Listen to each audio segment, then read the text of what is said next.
Assalamualaikum warahmatullahi wabarakatuh. Perkenalkan, nama saya Giska Dwi Aprilianda dengan NIM 23334015. Saya berasal dari kelas 1A. Di sini saya menjelaskan tugas farmakologi pada pertemuan 5, 6, dan 7.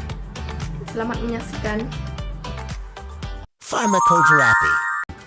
Farmakoterapi atau terapi obat merupakan salah satu terapi yang digunakan untuk mengobati penyakit. Secara umum, farmakoterapi merupakan pengobatan dengan zat kimia yang berasal dari tanaman, hewan, dan mineral. Farmakoterapi dapat diterapkan secara lokal maupun sistematik. Terapi lokal memfokuskan pemberian obat hanya pada daerah yang terkena penyakit, sedangkan terapi sistematik memerlukan pemberian obat ke seluruh tubuh. B. Jenis-jenis farmakoterapi. 1. Terapi suntik.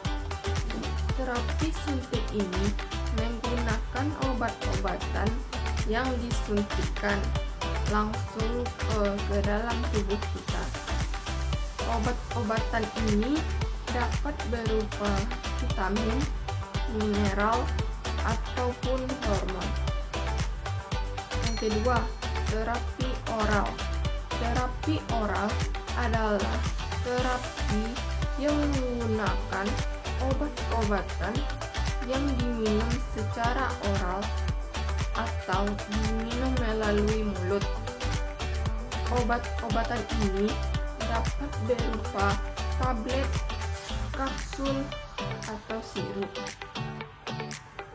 Yang ketiga, inhalasi, yaitu terapi yang menggunakan obat-obatan yang dilepas ke udara dan masuk ke paru-paru. Obat-obatan ini biasanya berupa kortikosteroid atau bronchodilator. C. Manfaat farmakoterapi. 1. Untuk merawat penyakit dengan menggunakan obat.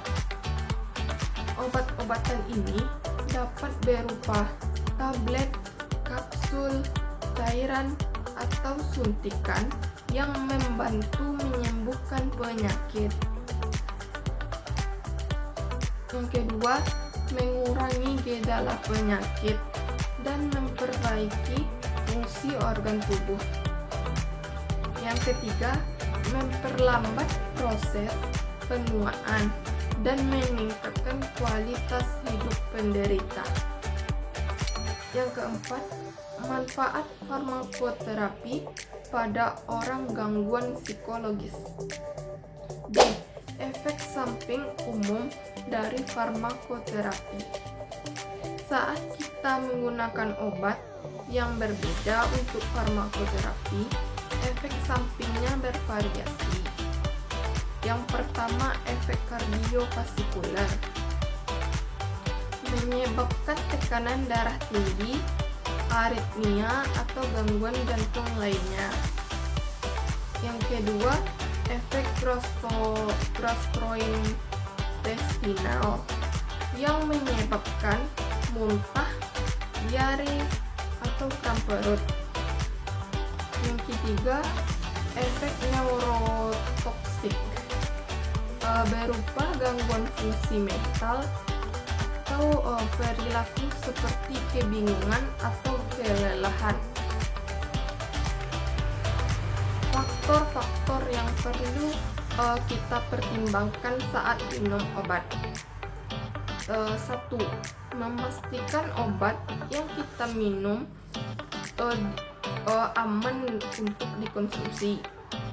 Yang kedua, mencari tahu apakah ada risiko ataupun disertai obat tersebut. Yang ketiga, pastikan bahwa obat tersebut tidak akan berinteraksi dengan obat yang lain yang sedang kita konsumsi. Yang keempat, pastikan untuk mengambil obat sesuai anjuran dan dengan dosis yang benar untuk menghindari overdosis atau efek samping dari obat. Toxicology. A. Toksikologi didefinisikan sebagai kajian tentang hakikat dan mekanisme efek berbahaya atau efek toksik berbagai bahan kimia terhadap makhluk hidup dan sistem biologik lainnya. B. Proses masuknya racun dalam tubuh. Bahan-bahan racun dapat seperti preservatif, pestisida, dan sebagainya. Bahan ini masuk ke dalam tubuh organisme atau jasad hidup melalui pertama, kulit.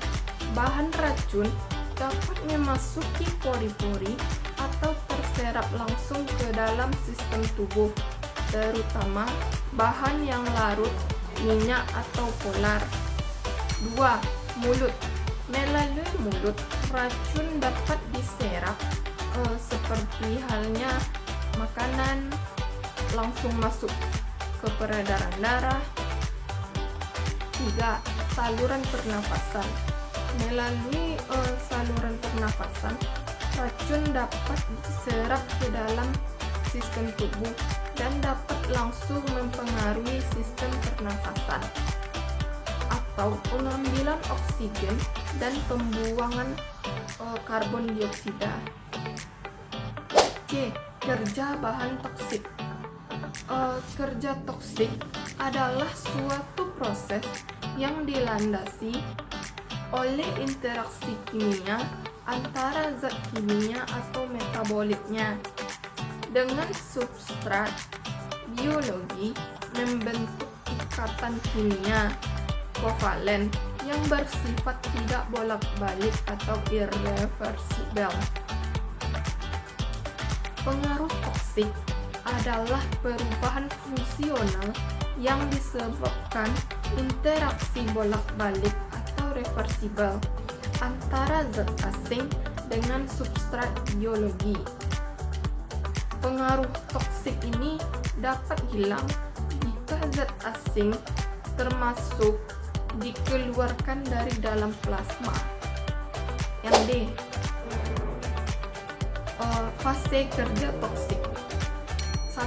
Fase eksposisi merupakan ketersediaan biologis suatu polutan di lingkungan, dan hal ini erat kaitannya dengan perubahan sifat-sifatnya.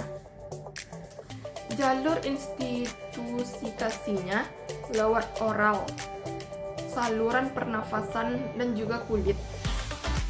Yang kedua, fase toksokinetik.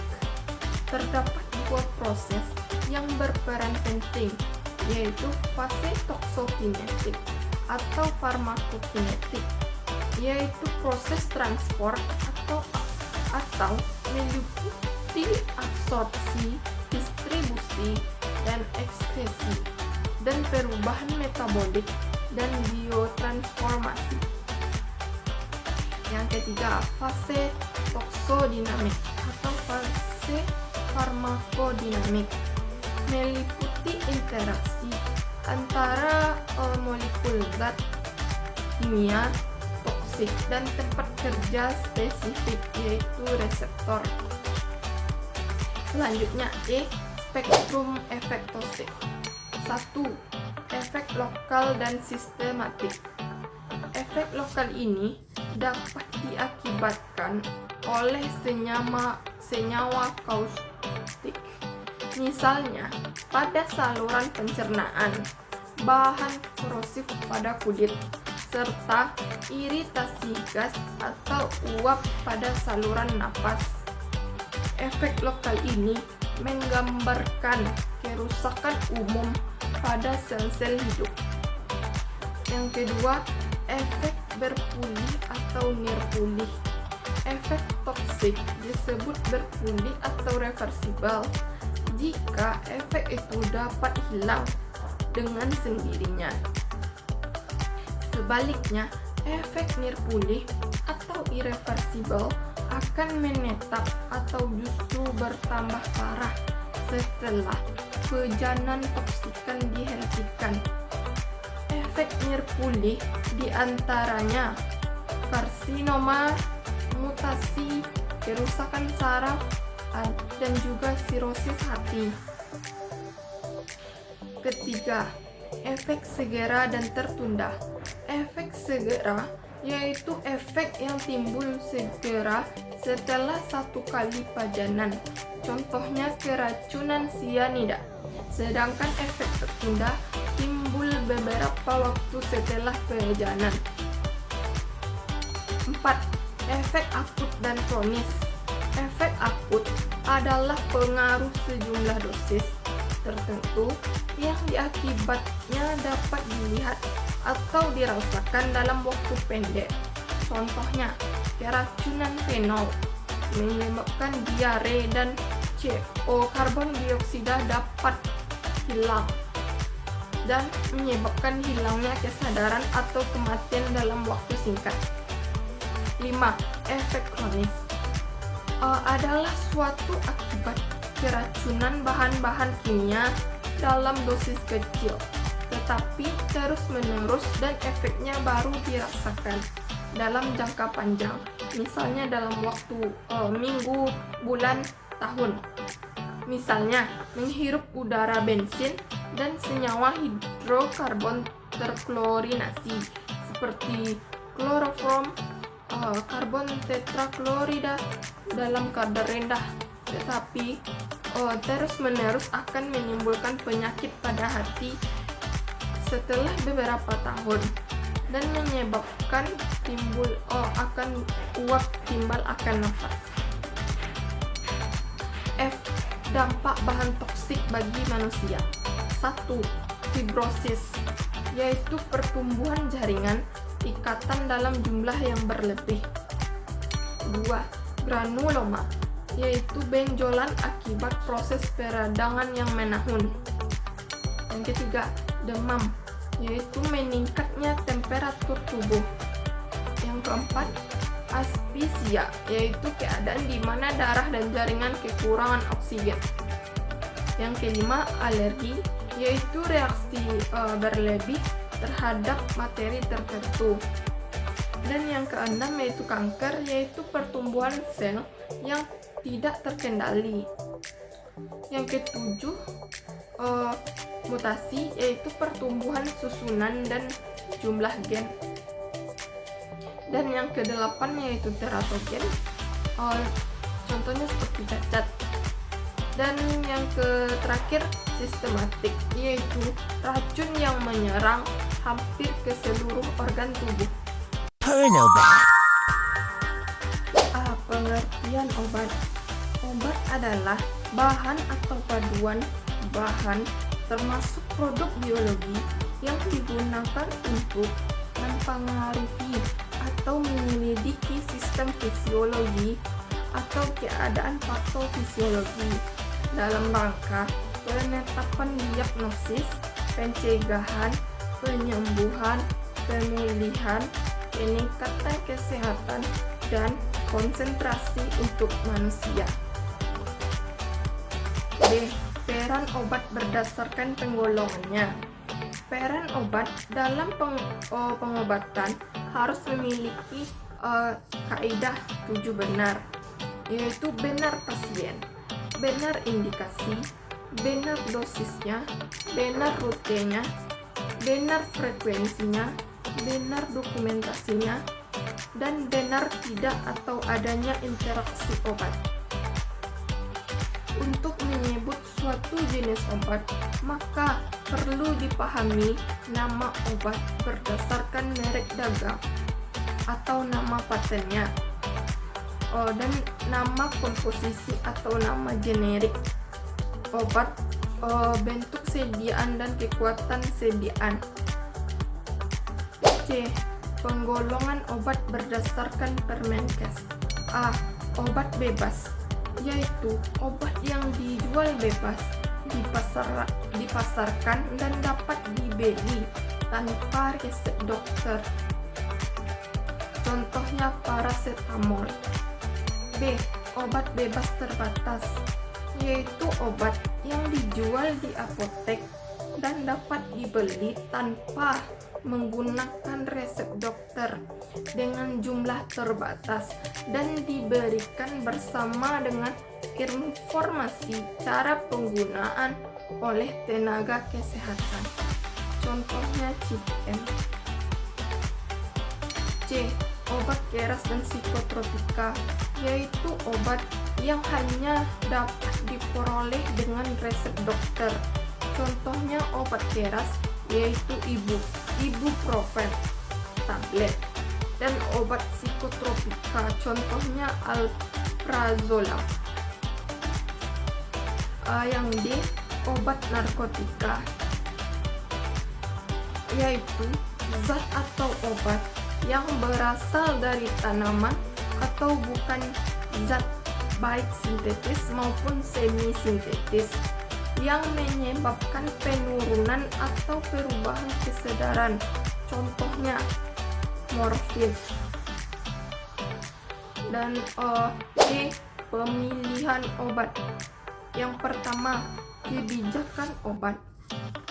Esensial adalah obat yang diperlukan untuk memenuhi kebutuhan masyarakat, baik di tingkat pelayanan primer, sekunder, maupun tersier, atau obat yang memberikan manfaat klinik paling besar, aman, ekonomis, dan sesuai. 2. Interaksi obat adalah peristiwa di mana kerja obat dipengaruhi oleh obat lain yang diberikan bersamaan atau hampir bersamaan, yang dapat meningkatkan efek toksik atau efek samping. 3. Monitoring efek samping obat. Obat dapat memberikan peranan yang merugikan, sehingga pemantauan keamanan penggunaan obat dilakukan melalui program MESO. 4. Peranan obat. Obat memiliki peran atau penggunaannya sesuai pada usia pasien. Itulah materi pertemuan 5, 6, dan 7 saya. Sekian, terima kasih. Assalamualaikum warahmatullahi wabarakatuh.